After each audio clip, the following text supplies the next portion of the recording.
Önümden sirenler içinde, akeller üstünde, çiçekler içinde, dudağında yar bir sevdanın hızlı, aslan gibi göğsü türküler içinde. Dudağında yarım bir sevdanın hüznü, aslan gibi göğsü türküler içinde.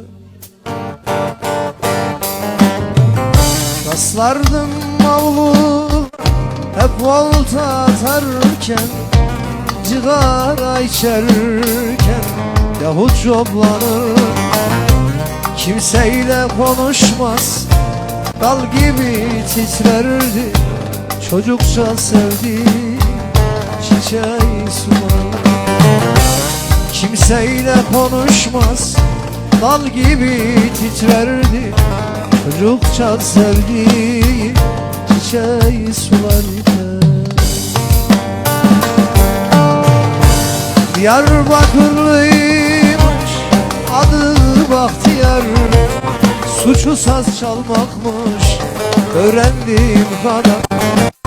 Geçiyor önümden gül yüzlü Bahtiyar, yaralı uyur yerde çalan sazı kadar.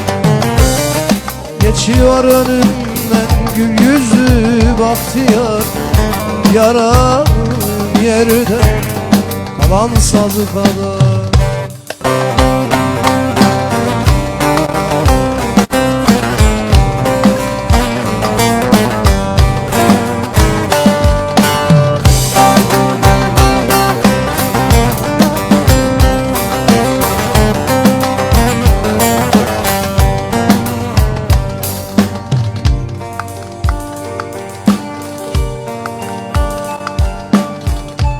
Beni tez saldılar, o kaldı içeride.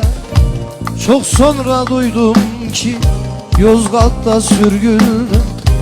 Ne yapsa ne etse üstüne gitmişler, mavi gökyüzü ona dar etmişler.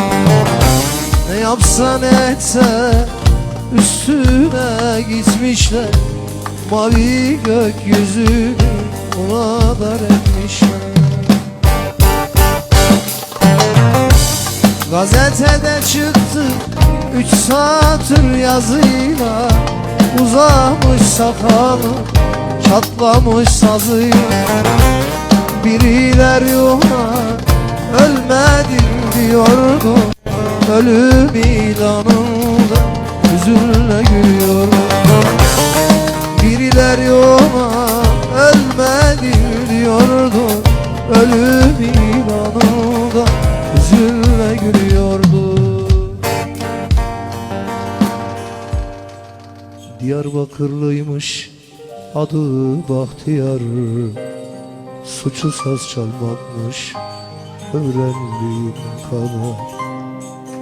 Geçiyor önümden gül yüzlü Bahtiyar, yaralı yerde kalan sazı kadar. Geçiyor önümden gül yüzlü Bahtiyar, yaralı yerde kalan sazı kadar.